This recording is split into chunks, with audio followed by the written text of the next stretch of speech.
manera sabia y correcta. Y también, Señor, te quiero suplicar por el mensaje del día de hoy. Amado Padre, te suplico por favor en esta mañana que tu palabra sea transmitida de una manera correcta, de una manera grata a ti. Te quiero suplicar, Señor, que tu Santísimo Espíritu me guíe para que pueda dar el mensaje de la manera que tú quieres, Señor, sin ningún tipo de dilución ni distorsión. Señor, ten misericordia de mí y ayúdame, Señor, para transmitirla de esa manera. Y también te suplico, por favor, que las mentes de mis hermanos, los ojos y los oídos, no solo de los que se encuentran aquí, sino también de los que se encuentran en su casa, sean abiertos a tu palabra, Señor, y que todo cuanto el día de hoy aprendamos quede muy grabado en nuestra mente y nuestro corazón y lo llevemos a la práctica diaria, Señor, de tal manera que podamos ser cada vez más como tú quieres y avancemos para llegar a la meta que tú nos has puesto, que es ser como tu Hijo Cristo Jesús. Y en su nombre te lo suplicamos. Amén. Muy bien, hermanos, vamos a Jeremías capítulo 39.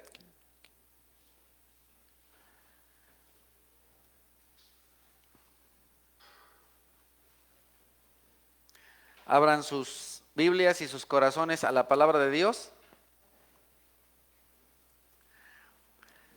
Dice la Escritura, quisiera, ya sé que estamos en capítulo 39, pero quisiera el día de hoy comenzar en capítulo 1, Jeremías 31, versículos 13 al 14. La palabra del Señor vino a mí por segunda vez y me dijo, ¿qué es lo que ves? Veo una olla que hierve y se derrama desde el norte, respondí. Entonces el Señor me dijo, desde el norte se derramará la calamidad sobre todos los habitantes del país. Yo estoy por convocar a todas las tribus de los reinos del norte, afirma el Señor. Vendrán y cada uno pondrá su trono a la entrada misma de Jerusalén, y vendrán contra todos los muros que la rodean y contra todas las ciudades de Judá. Muy bien, el Señor había dicho esto, lo encontramos registrado en el libro del profeta en el capítulo 1. Ya hemos estudiado 38 capítulos, el día de hoy vamos al capítulo 39, ya han pasado varios años, inclusive varios reyes.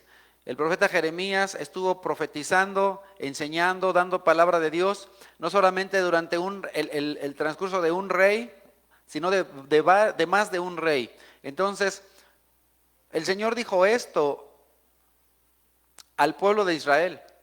¿Por qué el Señor dice esto? Una de las razones es para que quienes escuchan la palabra, quienes escuchan al Señor, mediten, tomen en consideración y procuren hacer un cambio en su vida, se arrepientan. El Señor de ninguna manera quiere destruir a las personas. De ninguna manera el Señor quiere la muerte del malvado. Lo encontramos en el libro del profeta Jeremías. No lo vamos a buscar ahorita. Pero el Señor dice, yo no quiero la muerte del malvado, sino que se arrepienta de sus pecados.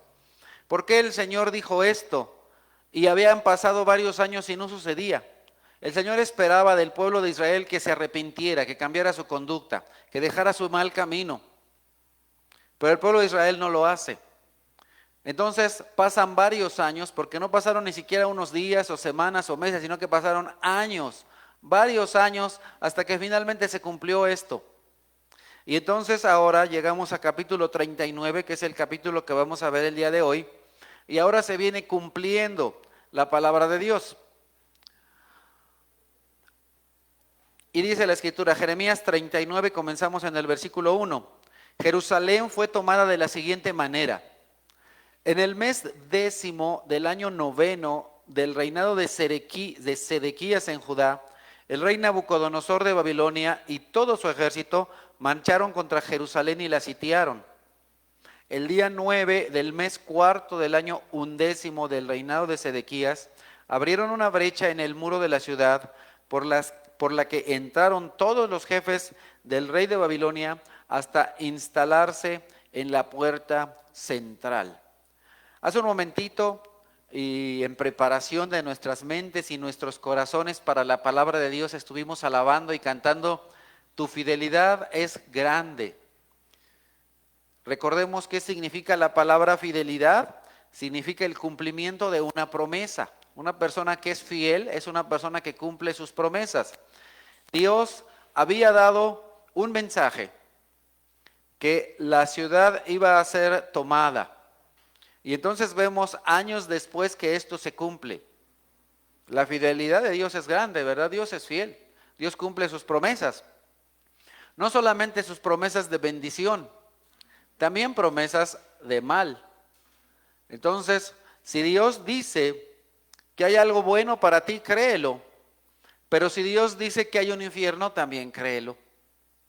Y Dios dice que puede venir una calamidad o que va a venir una calamidad, es importante creerlo. El pueblo de Israel no hizo caso de este mensaje de advertencia de parte de Jeremías. Por lo tanto, Israel fue tomada. Y ahora vemos aquí cumplida la palabra de Dios. Una de las cosas por las cuales yo comento y enseño normalmente a las personas, uno de los motivos por los cuales creer en la Biblia es porque está basada en hechos históricos reales y porque se cumplen, porque son verdad, ¿verdad? No es una fantasía, no es algo que a alguien se le ocurrió, sino son hechos verdaderos, históricos, comprobables. Entonces, es un hecho histórico que Dios habló a su pueblo y les dijo que si ellos no cambiaban su manera de ser, iban a ser destruidos. Y entonces, ¿qué es lo que sucede? Se cumple y viene la destrucción. Y ahora, ya entrando en el pasaje, tenemos aquí 18 meses. Aquí se nos dice que es del mes 10º del año 9 hasta el 11º, hasta el mes 4 del año 11º. Eso nos da 18 meses. Entonces, durante 18 meses la ciudad estuvo asediada por Babilonia, por los caldeos. Obviamente, estar asediados por 18 meses fue algo duro, fue algo difícil para la ciudad. Es muy difícil que una ciudad resista estando sitiada, estando rodeada, estando asediada por enemigos. Recordemos que en la ciudad, por muy preparada que esté cualquier ciudad, en aquel tiempo no había un Walmart, ¿verdad? Ni un City Club o una de estas cosas, ¿verdad? Bueno, City Club, ¿verdad? Porque ahorita hay que pronunciar bien. Pero no hay nada de esto. Bueno, es que en inglés es City Club, pero aquí decimos City Club, ¿verdad? Bueno, pues en el City Club, porque así se pronuncia aquí, o en el Walmart, no hay suficiente como para 1 año y medio. Es más, cuando vino todo el vacilón del COVID en muchos lugares, ¿qué es lo que algunas personas decían? Ay, ¿y con qué me voy a limpiar? Y a correr por el papel de baño, ¿verdad? Bueno, eso pasó en lugares en los que tienen mucha preocupación de eso, pero como aquí hay nopales y no nos preocupamos de eso, aquí en México el papel de baño no se escaseó, ¿verdad? Porque dijeron, ay, no, agárrate un nopal y no pasa nada, ¿verdad? Es reciclable, ¿verdad? Entonces, aquí el papel no se acabó. En otros países y en otras ciudades sí. Aquí no, gracias a Dios. Pero difícilmente aguantas 18 meses, ¿verdad? Otra vez, en aquel tiempo no habían esos almacenes. Y era una ciudad no muy grande. Entonces, estar asediada por 18 meses fue algo sumamente difícil para el pueblo de Israel. Y entonces, después de un largo tiempo, abren un hoyo en el muro. Un hoyo lo pudieron hacer en menos que eso, pero al final de cuentas lo hicieron. Aunque el muro fuera muy grande y muy fuerte y con unas rocas muy grandes, pues, ¿cuál es la prisa, verdad? Les llevó un buen rato, pero finalmente abren un hoyo ahí, un boquete en el muro, entran los soldados y sin lugar a dudas para ese tiempo los habitantes de Jerusalén estaban débiles. Y sin lugar a dudas también los soldados. Entonces tenías a un ejército débil emocionalmente, débil espiritualmente y físicamente también débil, ya que no había suficiente comida para ese tiempo. Y entonces ya con cierta facilidad entran sin ninguna resistencia. ¿Qué es lo que permitió que este hoyo fuera hecho, que aquel que era el escudo, la fuerza, el amparo, la fortaleza, la torre fuerte, se había retirado de la ciudad. No estaba en la ciudad, no había un escudo para la ciudad que impidiera que los ejércitos entraran, que hicieran un boquete y que se metieran. ¿Por qué? Porque Dios no era su escudo, Dios no era su fortaleza. En nuestras vidas también a veces hay hoyos y Dios a veces permite que suceda. ¿Por qué? Porque tal vez Dios no te está protegiendo, no te está cuidando. Pero no es culpa de Dios. La Escritura nos dice, nos enseña que Dios es santo, Dios es justo, Dios es bueno y que no hay comunión entre Dios y el pecado, no puede haber. Por lo tanto, donde hay pecado, no está Dios. En un lugar sucio no está Dios. Dios es limpio, Dios es santo, Dios es puro. No puede estar, no puede vivir, no puede convivir ahí. Entonces Dios retira su protección, Dios retira su cuidado y entonces esta ciudad es tan débil como cualquier otra. Esta ciudad entonces fácilmente puede ser tomada. Y ahora algo muy interesante que hace este pueblo es, entran los jefes de la ciudad y se instalan en la puerta central. Ya hemos comentado en alguna otra ocasión, en alguna parte de nuestro estudio de la Biblia, que normalmente el detenerse, el pararse, el quedarse asentado o parado en la puerta de una ciudad es un símbolo de autoridad. ¿De acuerdo? Por ejemplo, en el libro de Génesis, si ustedes han leído con cuidado, resulta que Lot se sentaba en la puerta de la ciudad. ¿Eso qué quiere decir? Que Lot era una persona influyente, importante, poderosa, dentro de la ciudad que fue destruida. Entonces, Lot de alguna manera se involucró de tal manera que llegó a tener inclusive poder en esa ciudad.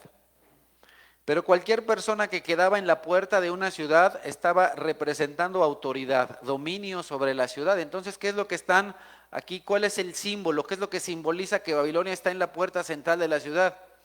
Nosotros tenemos autoridad sobre esta ciudad, nosotros tenemos el gobierno sobre esta ciudad. Por eso se quedan en la puerta. Por supuesto que pudieron ir hasta el centro, no, pero se quedan en la puerta.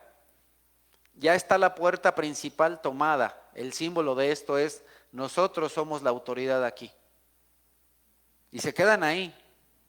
Por un tiempo, la Biblia no nos especifica de ahí cuánto tiempo se quedaron solamente asentados, instalados en la ciudad, pero nosotros podemos deducir que se quedaron de ahí en adelante, es decir, tomaron el control de la ciudad hasta que no vino otro reino, del cual no vamos a hablar ahorita, pero ahí se quedaron. Es decir, la ciudad ya fue tomada.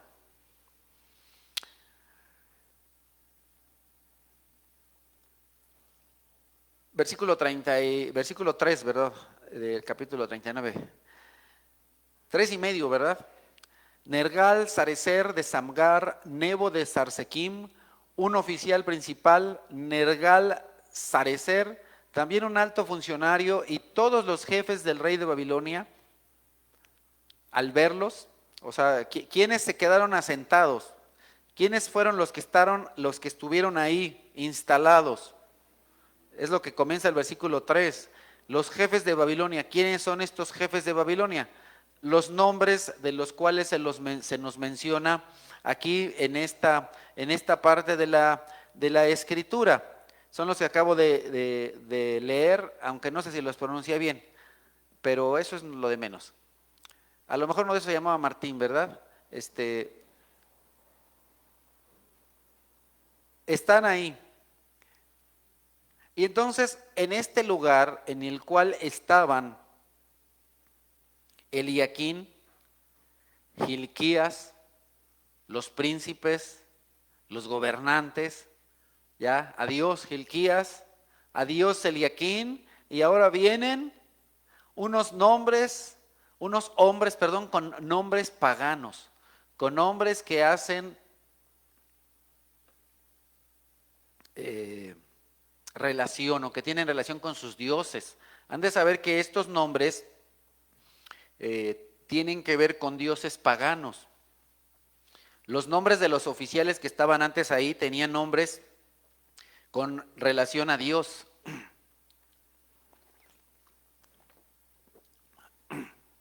Y ahora se está cumpliendo lo que dijo Jeremías en el capítulo 1 y que leímos hace un momentito, que vendrían los reinos del norte y que pondrían su trono en la entrada de la ciudad. Eso es lo que leímos antes de empezar nuestro capítulo 39, si ustedes recuerdan, ¿verdad? Eso fue lo primero que les leí. Eso fue lo que Dios les había dicho. Y ahora se está cumpliendo esta profecía de Jeremías en el mismo tiempo de Jeremías. Y entonces, ¿qué es lo que hace el rey Sedequías? Vamos a versículo 4. Al verlos, el rey Sedequías de Judá y todos los soldados huyeron de la ciudad. Salieron de noche por el camino del jardín del rey, por la puerta que está entre los dos muros, tomando el camino del Arabá. Se van de noche ellos pensando que así no iban a ser descubiertos, ¿verdad? Pero ahora quiero que regresemos al capítulo 37, que también estuvimos predicando hace un par de semanas, y vamos a recordar qué fue lo que Jeremías le dijo al rey Sedequías. Jeremías 37, versículos 17 y 18. Así dice el Señor Todopoderoso, el Dios de Israel: si su majestad se rinde ante los jefes del rey de Babilonia, salvará su vida, y esta ciudad no será incendiada. Su majestad y su familia vivirán. Pero si no se rinde ante los jefes del rey de Babilonia, la ciudad caerá bajo el poder de los caldeos y será incendiada, y usted no tendrá escapatoria.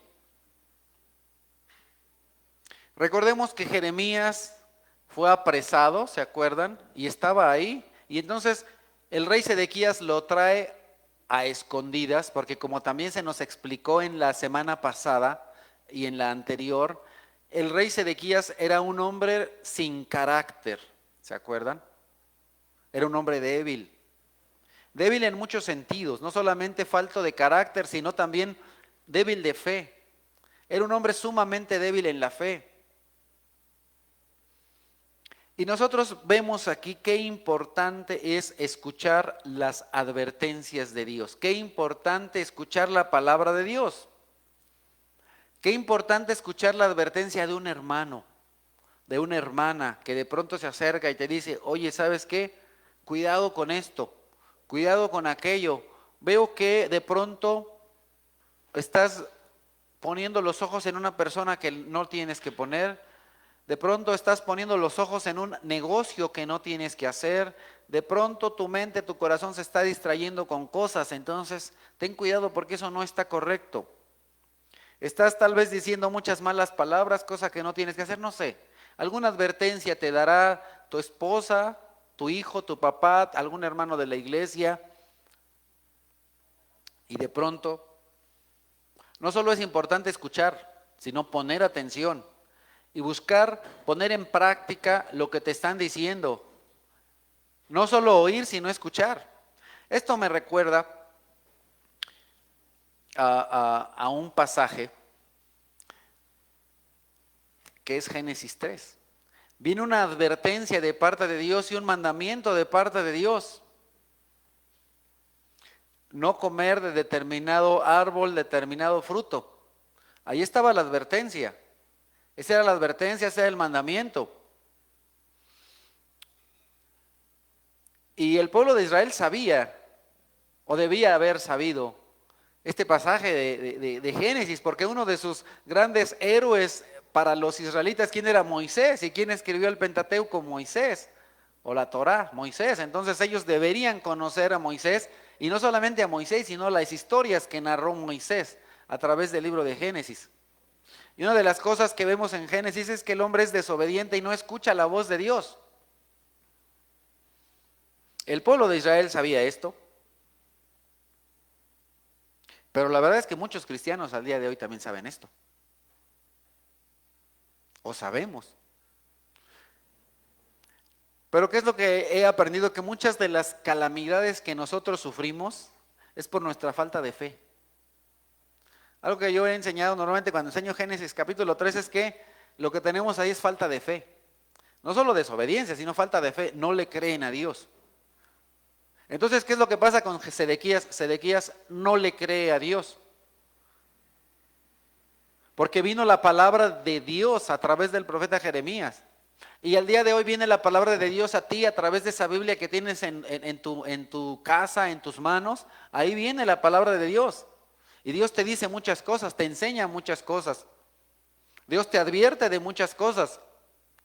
Pero la verdad es que no le creemos. No le hacemos caso. Lo tomamos a menos. A Dios.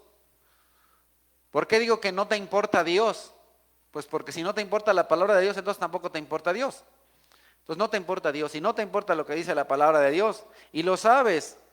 Pero tú y yo, al igual que Israel en aquel tiempo, al igual que Sedequías en aquel tiempo, no le cree a Dios.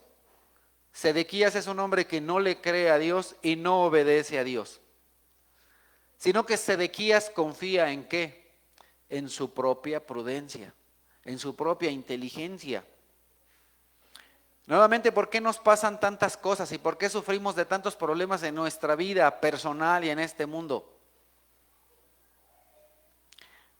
Por falta de fe en Dios, por desobediencia a Dios.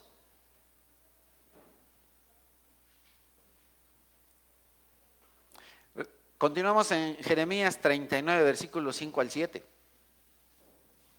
Pero el ejército babilónico los persiguió hasta alcanzarlos en las llanuras de Jericó. Capturaron a Sedequías y lo llevaron ante Nabucodonosor, rey de Babilonia, que estaba en Riblá, en el territorio de Hamat. Allí dictó sentencia contra Sedequías. Y ante sus propios ojos hizo degollar a sus hijos, lo mismo que a todos los nobles de Judá. Luego mandó que a Sedequías le sacaran los ojos y le pusieran cadenas de bronce para llevarlo a Babilonia. Esta historia también está registrada en el libro de los Reyes. El libro de los Reyes prácticamente termina así. Segundo libro de los Reyes, capítulo 25. Segunda parte del libro de los Reyes, capítulo 25. Empezando en el versículo 3. A los 9 días del mes cuarto, cuando el hambre se agravó en la ciudad y no había más alimento para el pueblo, se abrió una brecha en el muro de la ciudad, de modo que, aunque los babilonios la tenían cercada, todo el ejército se escapó de noche por la puerta que estaba entre los dos muros, junto al jardín real. Huyeron camino al Arabá, pero el ejército babilonio persiguió a Sedequías hasta alcanzarlo en la llanura de Jericó. Sus soldados se dispersaron abandonándolo y los babilonios lo capturaron. Entonces lo llevaron ante el rey de Babilonia, que está en Riblá. Allí Sedequías recibió su sentencia. Ante sus propios ojos degollaron a sus hijos y después le sacaron los ojos. Lo ataron con cadenas de bronce y lo llevaron a Babilonia. Qué cosa tan terrible, ¿verdad? Entonces, sucedió algo que ya estaba dicho, que ya estaba profetizado, pero no escuchó, no atendió Sedequías. Confió en él, confió en su sabiduría, confió en su ejército. El ejército lo abandona. Se quedó solo.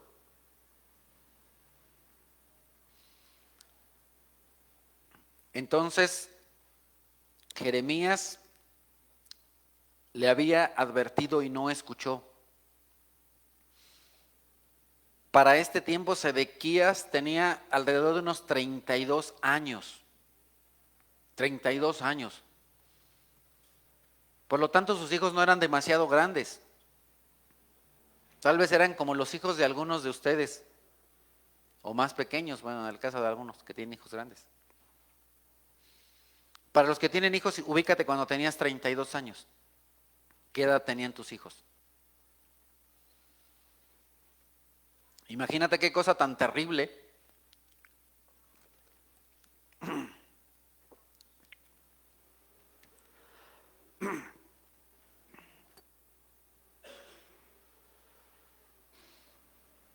que lo último que veas sea que maten a tus hijos. Lo último.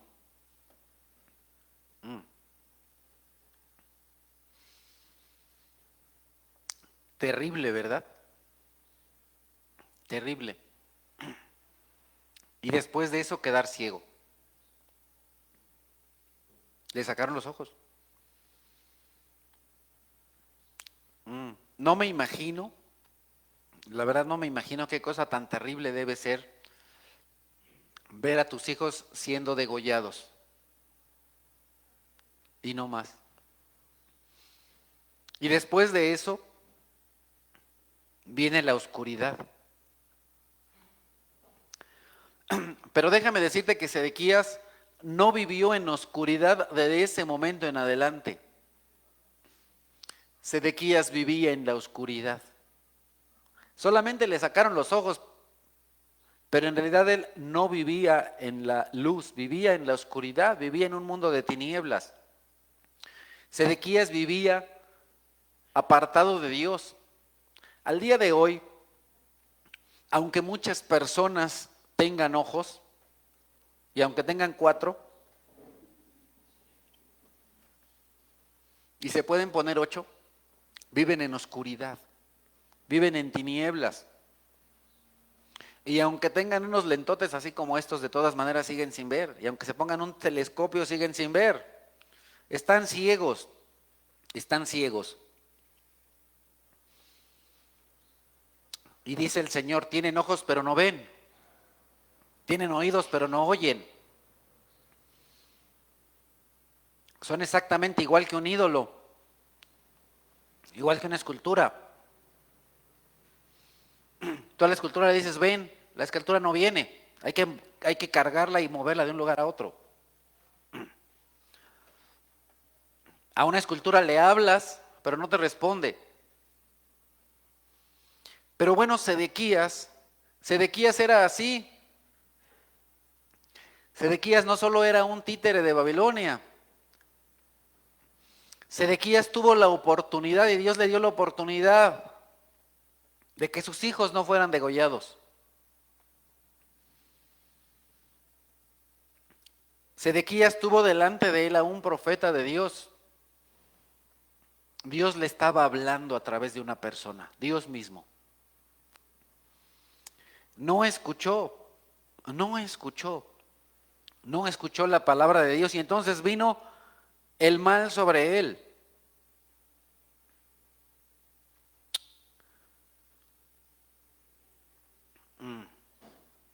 Y esto me podría llevar a pensar, y en muchas ocasiones me lleva a pensar, al día de hoy, lamentablemente en muchas iglesias que se dicen cristianas, les encanta glorificar al diablo. ¿Cómo les encanta? A mí la verdad es algo que me molesta, ya les he dicho, me choca. Si algo me choca es que glorifiquen al diablo. ¿Qué es lo que diría si pasara algo como esto al día de hoy en una familia que se dice cristiana? ¿Qué es lo que dirían? Es que el enemigo. Y lo voy a decir como dirían ahí en el pueblo de mis padres. ¿Qué enemigo ni qué 8 cuartos? Son tus malas decisiones, es tu pecado. Tu pecado, tus malas decisiones te llevan a traer las consecuencias de tu pecado sobre ti.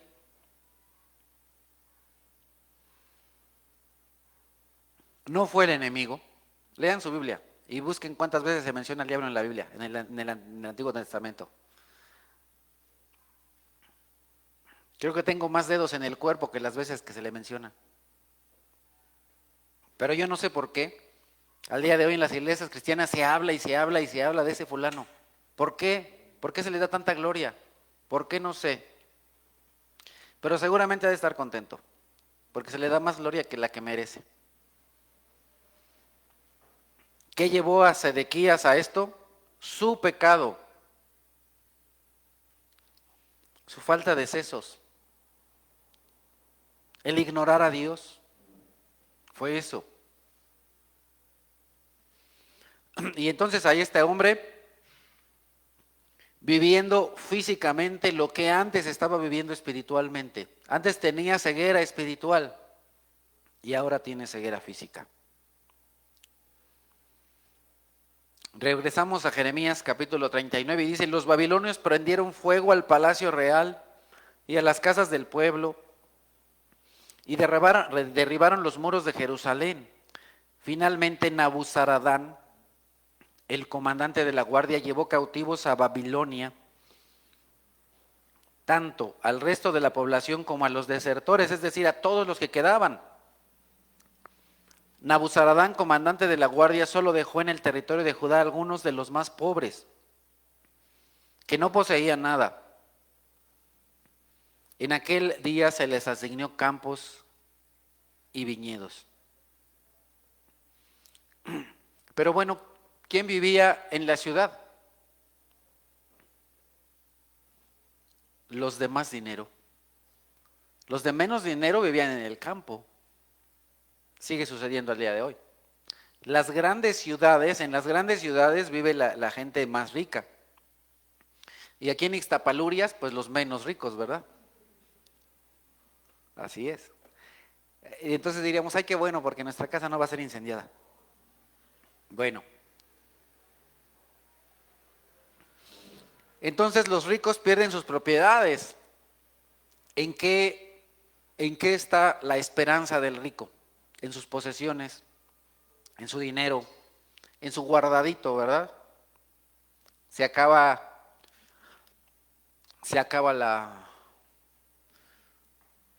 iba a decir, se acaba la papa, se acaba el maíz y la cosecha. No, eso no.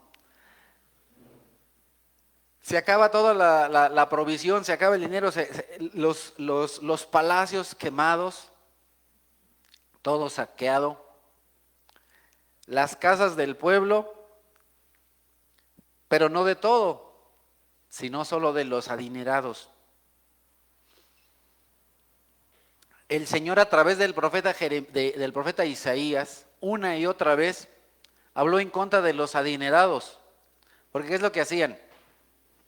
Oprimían a los pobres, los exprimían, los latigaban, los maltrataban.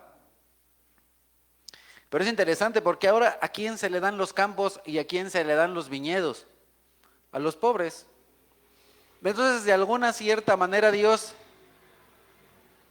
libera a los pobres de la opresión de los ricos. Y lo más triste es que la opresión viene de los de su propio pueblo. Esa es una de las cosas que también el Señor condenó muchas veces,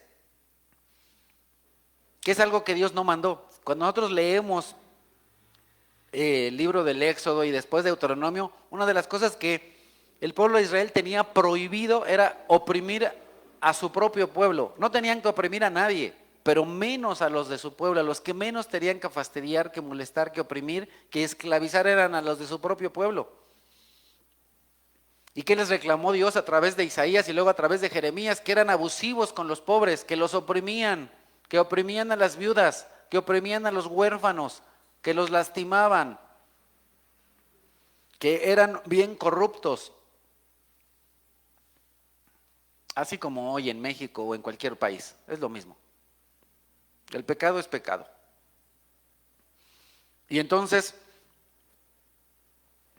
ahí viene este desastre. Pero, ¿quién liberó? Fíjate muy bien, ¿quién liberó a los más oprimidos? ¿Quién liberó a los más oprimidos? Babilonia. Babilonia. Nuevamente. Si al día de hoy pasa algún cristiano Nosotros como cristianos muchas veces no cumplimos con el propósito para el cual fuimos creados y para el cual fuimos salvados, para anunciar las virtudes de aquel que nos llamó de las tinieblas a su luz admirable. ¿Y a quién le dan gloria? Al que no se le tiene que dar. Nuevamente, ¿qué es lo que diría algún cristiano? Ay, es que el enemigo, no, ¿qué enemigo? No fue el enemigo, fue Dios. ¿A través de quién? De Babilonia.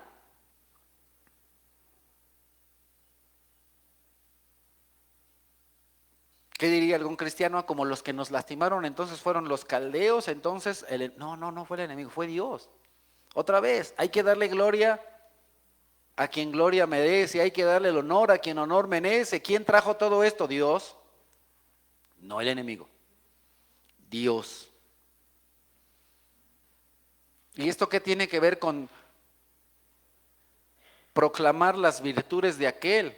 Porque Dios es santo, porque Dios es justo, porque Dios es bueno. Porque todo esto viene a que aprendamos a no tomar malas decisiones y que Dios puede utilizar a cualquier persona para que tú aprendas, sea creyente o no creyente. Y el día de hoy el Señor puede traer sobre ti a un ladrón, a un estafador, Dios, no el enemigo, Dios.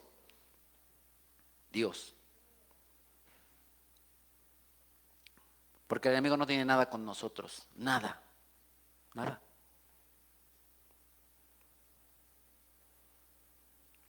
Dios puede traer a ti alguna lección a través de alguien externo, de un agente externo, para que aprendas, para que aprendamos a tomar buenas decisiones, a obedecerlo, a escucharlo. Y eso es lo que nosotros hacemos muchas veces, ¿verdad? A veces hablamos a nuestro hijo, hijo, ven.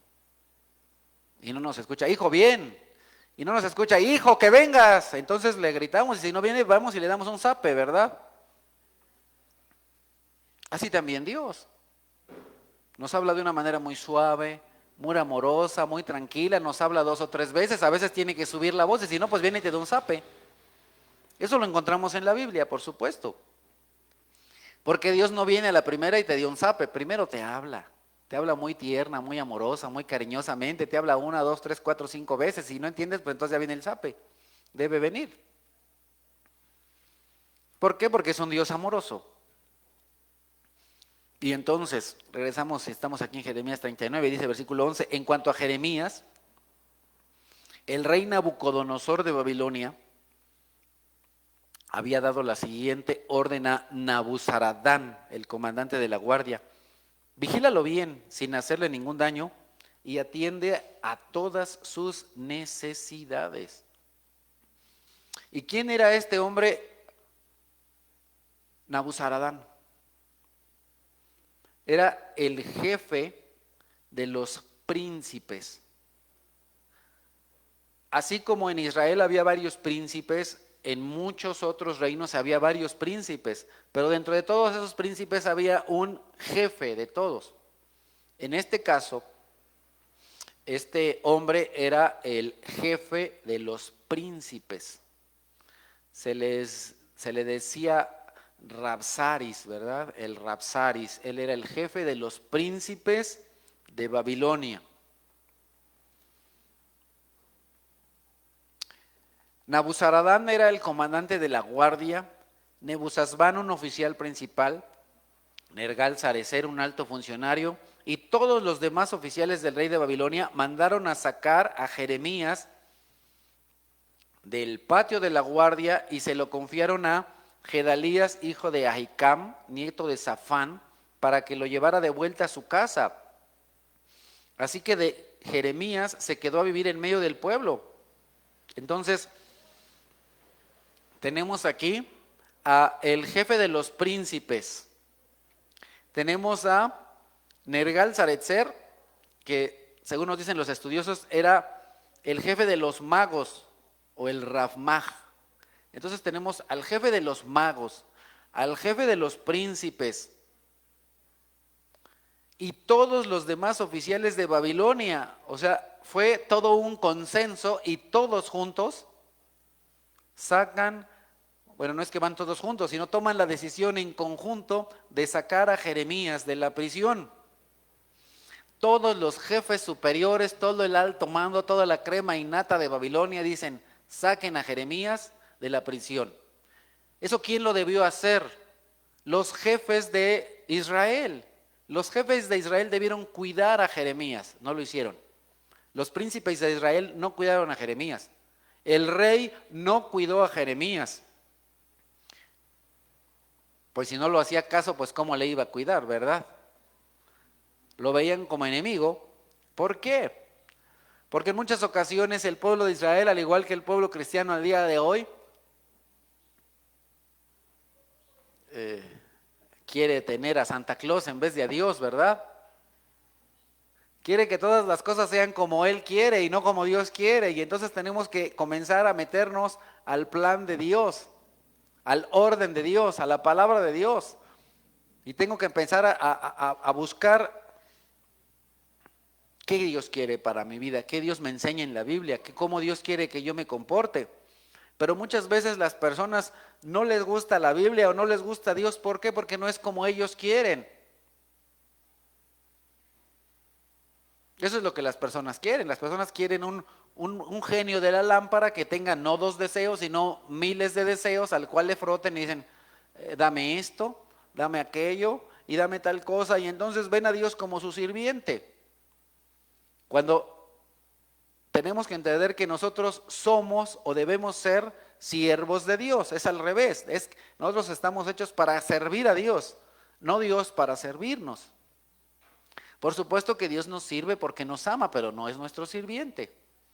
Entonces, qué importante es ver esto. ¿Quién sacó a Jeremías de ahí? Un siervo de Dios llamado Nabucodonosor. Siervo, oye, pero ¿qué no es un pagano? Sí, pero Dios lo usa para su servicio. Al igual que, y no me adelanto mucho porque en alguna otra ocasión vamos a hablar de eso, Dios habla del rey de Media y de Persia como su siervo y dice, mi siervo, Ciro, y aquí es su siervo, Nabucodonosor. Y entonces de una manera interesante Nabucodonosor está haciendo en este momento, no en todo momento, bueno, pero en este momento está haciendo la voluntad de Dios. Porque ¿cuál es la voluntad de Dios? Que se cumpla su palabra. ¿Cuál es la voluntad de Dios? Que el pueblo de Israel reciba una disciplina, un jalón de orejas bien fuerte por lo que ha hecho. ¿Qué es la voluntad de Dios? Que su palabra permanezca y que sus profetas sean protegidos, sean cuidados, eso es lo que Dios quiere. Y entonces, todos los jefes superiores de Babilonia hacen lo necesario para que Jeremías viva cómodamente. No dije lujosamente, solo cómodamente. Y entonces,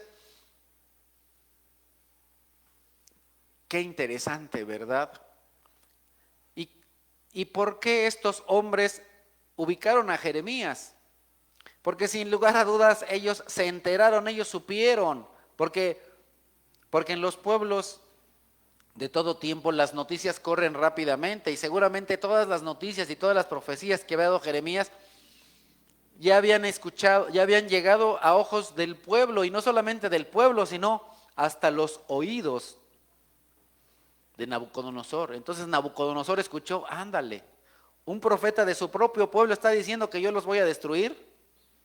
Pues alabado sea Dios, ¿no? Y junto con todos mis otros dioses también, por supuesto, porque él era un paganote. Él es lo que hacían en aquel tiempo. Y eso es lo que hacen en cierto lugar cuyo nombre no voy a mencionar. Que alaban a Dios, pero también alaban a este y aquel y hasta allá. Es lo que hacen. Entonces, ¿qué es lo que seguramente hizo Nabucodonosor? Pues le prendió una velita al Dios de Israel porque dijo, alabado sea Dios, ¿verdad? Ya vino su profeta y dijo que les voy a dar mataril, iril, irón, pues ahí voy y ¡fum! Y se fue con todo. Y dijo, a ver, ¿dónde está el que dijo que yo iba a ganar? Tráiganmelo y apártenmelo ahí, ¿verdad? Porque miren, sí gané. Mm, Interesante, ¿verdad?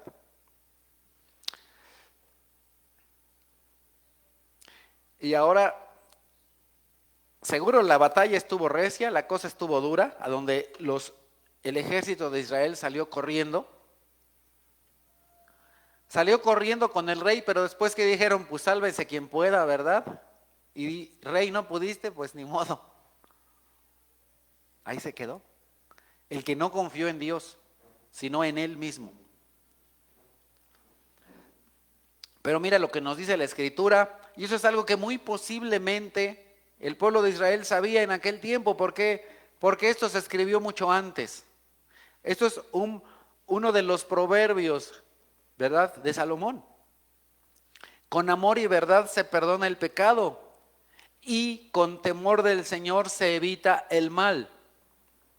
Cuando el Señor aprueba la conducta de un hombre, hasta con sus enemigos lo reconcilia. Jeremías, en un cierto sentido, era el enemigo. ¿De quién? De Babilonia, de Nabucodonosor. Pero ¿qué fue lo que pasó? Nabucodonosor no vio a Jeremías como un enemigo, aunque estaba en el pueblo enemigo. Y Jeremías tuvo temor de Dios todo el tiempo y entonces evitó el mal. Jeremías no buscaba el mal para él, ni tampoco para el pueblo. Pero Dios le concedió ser librado de eso. Y aún Jeremías estuvo en paz con el enemigo. Después de eso no se nos menciona, bueno, vamos a seguir hablando del libro de Jeremías, pero vaya, después de que él fue lanzado a su pueblo, no se nos menciona en la Biblia que los babilonios molestaran a Jeremías nunca. No se nos menciona en la Biblia. Seguramente estuvieron bien en paz los babilonios con Jeremías. No me molesten a Jeremías, no me lo toquen ahí, déjenmelo quieto a Jeremías. ¿Y de dónde venía esto? De la mano de Dios. Y como aplicación a nuestra vida también es bien importante que tu conducta sea aprobada delante de Dios. De tal manera que aún hasta con tus enemigos estés en paz. Que aún te puedas estar en paz o bien tal vez hasta reconciliar con aquellos con los que tal vez no buscan tu bien. Y también qué importante, que dice aquí, con el temor de Dios se evita el mal. Tenemos que temer a Dios, tenemos que ser muy temerosos de Dios. Regresamos a Jeremías capítulo 39, versículo 15. Aún estaba Jeremías preso en el patio de la guardia cuando la palabra del Señor vino a él. Ve y dile a Ebed-Melech, el etíope. ¿Se acuerdan qué fue lo que pasó con Ebed-Melech? Lo vimos hace una semana, ¿verdad? Ebed-Melech vino y Jeremías estaba metido en un foso. Por ahí alguna persona me dijo, oiga, pero que ya no lo habían, ya muchas veces lo metieron No, a ver. Estuvo un tiempo en una prisión, después estuvo en un patio, después estuvo metido en un foso, después fue sacado del foso al patio. Entonces, pero en fin, ¿quién lo sacó de esa cisterna o pozo? Ebed-Melech. Ebed-Melech era un etíope, un funcionario que estaba ahí con el rey. Pero Ebed-Melech tenía temor de Dios. Y Ebed-Melech sabía que este hombre Jeremías era enviado por Dios. Y entonces él protegía a Jeremías. Dios ha dispuesto de hombres para proteger a sus enviados. ¿Qué fue lo que pasó? Y lo encontramos en el libro de Reyes cuando andaban persiguiendo a los profetas. ¿Qué es lo que dice en alguna ocasión el profeta?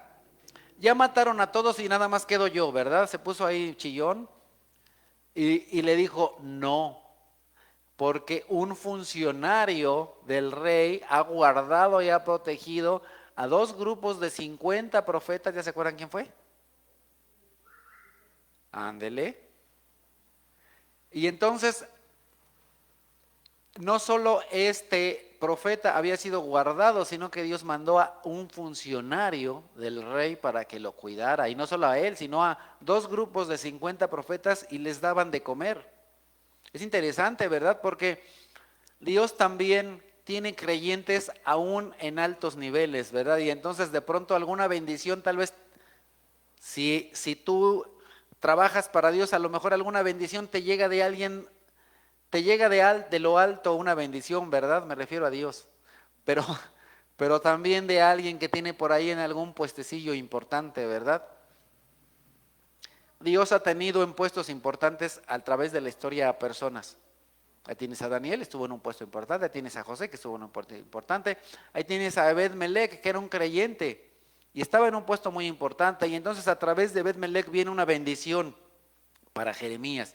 Y entonces lo saca con mucho cuidado de la cisterna. Hasta eso tiene el cuidado, ¿verdad? Tampoco le avienta ahí el lazo para que después, cuando salga ahí Jeremías, diga, me amarraron como quisieron, ¿verdad? No dijo me amarraron como puerco, ¿verdad? ¿Qué dijo Jeremías? Me sacaron cuidadosamente, deben ver más box, hermanos, para que entiendan el chiste. Saca, pusieron unos trapos para que no se lastimaran sus axilitas, ¿verdad?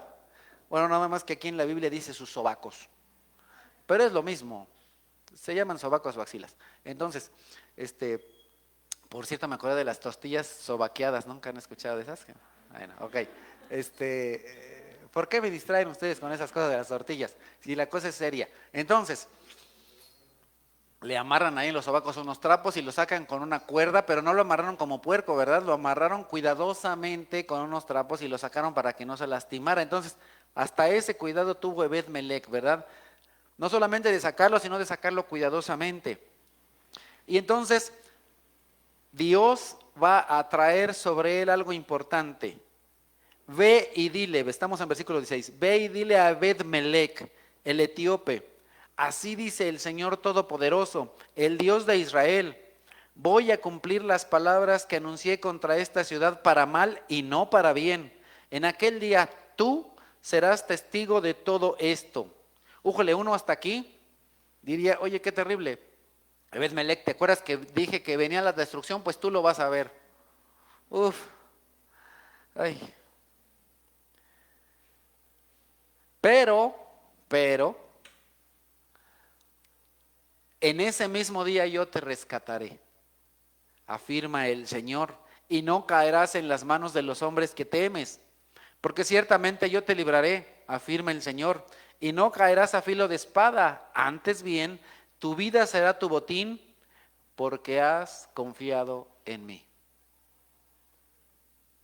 Un gran creyente, Ebed-Melech. A veces se piensa que un servidor de Dios tiene que ser a fuerzas un profeta, que tiene que ser a fuerzas un predicador, que tiene que ser a fuerzas el que viene y aquí toca y canta y la. No, un siervo de Dios también puede ser alguien que sirva a otro siervo de Dios. Ebed-Melech era un creyente, un verdadero creyente.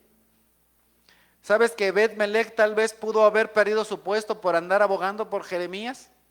No le importó. Y entonces, ¿qué es lo que le dice el Señor? Confiaste en mí. Confiaste en mí. Serás ayudado, serás bendecido. La espada no vendrá sobre ti, no te vas a morir. No te va a pasar lo mismo que a los demás. El Señor Jesucristo nos enseña algo que tiene mucho que ver. Nosotros una enseñanza de Jesucristo la vemos aquí ya aplicada, en realidad. Dice el Señor Jesucristo en Mateo capítulo 10 lo siguiente: quien los recibe a ustedes me recibe a mí. Y quien me recibe a mí, recibe al que me envió. Cualquiera que recibe a un profeta por tratarse de un profeta, recibirá recompensa de profeta. Y el que recibe a un justo por tratarse de un justo, recibirá recompensa de justo. Y quien dé siquiera un vaso de agua fresca a uno de estos pequeños, por tratarse de uno de mis discípulos, les aseguro que no perderá su recompensa. ¿Cómo los ve aquí el Señor Jesús a sus discípulos? Como pequeños, dice, a estos pequeños. A los ojos del mundo son seres pequeños. A los ojos del mundo tú y yo también somos pequeños. Por supuesto que a los ojos de Dios también. Pero es importante a toda persona que te comparta la palabra de Dios, que te bendiga con la palabra de Dios, que te traiga un mensaje de bondad, un mensaje de Dios, que lo recibas amablemente.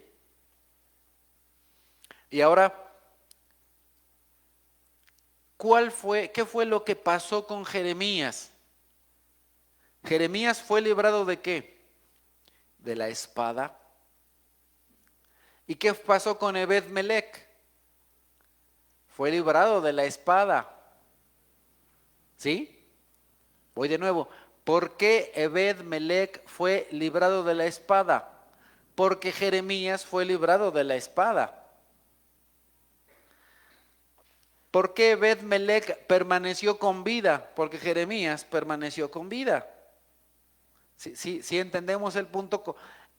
Él, al recibir y cuidar de un profeta, iba a recibir las bendiciones, la recompensa del profeta. Interesante, ¿verdad? A lo mejor, yo no sé si tú lo habías pensado, lo habías meditado. Si viene de pronto algún hermano misionero y tú le hospedas, sabes que por el solo hecho de hospedar a alguien, a un misionero en tu casa, si a ese misionero le dan una recompensa, a ti también te va a tocar una parte del botín, dicen por ahí, ¿verdad? Una parte de su recompensa. Entonces, es hermoso, ¿verdad? Es hermoso. Y al mismo tiempo de pronto me causa tristeza que en algunas ocasiones, en más de una ocasión, hemos invitado a hermanos, a hermanas y les decimos, oye, tenemos misioneros de verano. O vienen hermanos de cualquier otra ciudad o estado o país, porque de pronto recibimos a hermanos de diferentes lugares. Y no falta el que dice, ahorita no, ahí será para la otra. Y yo pienso, pues qué triste, porque esa recompensa que Dios le va a dar a aquella persona, a ti ya no te tocó. Lo siento, sorry, te perdiste del premio, te perdiste de la recompensa por no abrir tu puerta, por no abrir tu casa, por no abrir tu corazón al misionero, al pastor, al líder. No, pues ya el pastor quiere que lo invite a mi casa, ¿verdad? Ya está agarrando aquí de la predicación. No, hermano, créeme que no. No lo estoy diciendo con ese propósito, pero es importante saber esto, ¿no? Si tú recibes a un profeta, recibes la recompensa de un profeta. Si tú le das un vaso de agua fresca a un discípulo de Cristo, seguro que Dios no te va a dejar nunca sediento por haber ofrecido un vaso de agua a un verdadero discípulo de Dios, a un siervo de Dios. Muy bien. ¿Qué aprendimos? Yo sé que a ustedes les encanta que aquí sigamos platicando, ¿verdad? Pero vamos a ver brevemente qué aprendimos el día de hoy. Primero, que tenemos a un Dios fiel, que cumple su palabra, que cumple sus promesas, que si Dios te dice que va a hacer algo, lo hace. Que Dios cumple sus promesas no solo de bien, sino de mal. Que debes tener cuidado de las decisiones que tú tomas. ¿Por qué? Porque si tú pecas y te alejas de Dios, entonces también Dios va a permitir que sobre ti vengan calamidades dificultades, desastres. Aprendimos que no debes confiar en tu propia prudencia, en tu propia inteligencia, en tu poder, en tu fuerza, en tu riqueza, en tu guapura, sino en Dios, Porque si no, Dios, al igual que se alejó de Jerusalén, se alejará de ti. Aprendimos que si tú no escuchas la palabra de Dios, porque Dios te quiere librar, Dios te quiere salvar, Dios te quiere proteger, pero si tú no lo obedeces, adiós protección, adiós cuidado. Aprendimos que Dios puede usar a cualquier persona para servirse, aún a un no creyente. Aprendimos que las personas que deciden vivir en oscuridad en este mundo, aquellas personas que son ciegas y no quieren ver a Dios, van a vivir eternamente en oscuridad. Esa es su decisión.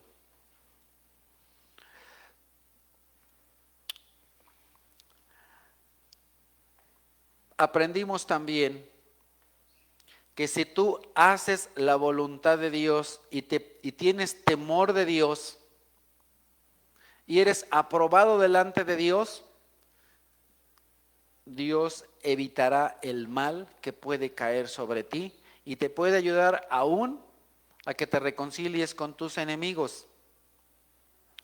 Aprendimos también el día de hoy que es importante saber que si tú recibes a un verdadero discípulo de Dios, si a ese discípulo le da una recompensa, te va a tocar tu porción. Qué sensacional, ¿verdad? Vamos a darle gracias a Dios por esta predicación. Acompáñenme por favor a orar. Amado Señor, bendito y alabado seas eternamente y por siempre. Gracias te damos por tu amor, por tu misericordia.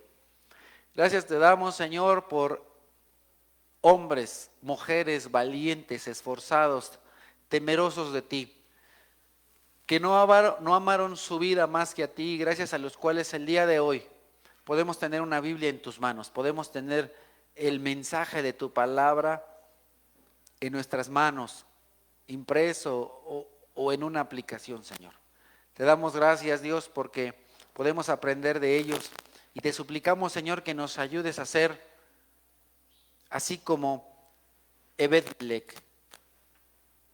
Te suplicamos que nos ayudes a ser así como Jeremías, Señor. Que nos ayudes a hacer tu voluntad en este mundo, en esta tierra, a pesar de las dificultades que vengan a nuestro alrededor, porque estamos rodeados de dificultades, de calamidades, de problemas. Pero que no tengamos temor a los problemas, a las dificultades, a los enemigos, sino solo a ti, únicamente a ti, para que entonces, Dios, podamos ser aprobados delante de ti y recibir todas estas hermosas promesas, todas estas hermosas recompensas que tú tienes preparado para cada uno de nosotros, Señor. Gracias te damos, amado Padre, en Cristo Jesús. Amén. Muy bien, hermanos.